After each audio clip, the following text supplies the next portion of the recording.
Hey everybody, this is a quick video in case you have Earfun Air Pro 3 wireless Bluetooth earbuds and you need to do a hard reset on them.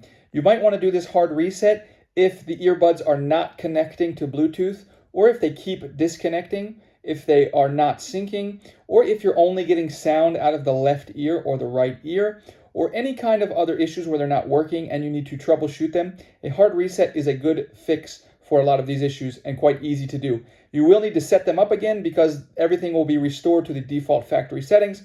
But if you're ready to do that, we can go ahead and get started. The first thing to do is to go ahead and put your earbuds back in the case, leaving your case open like so.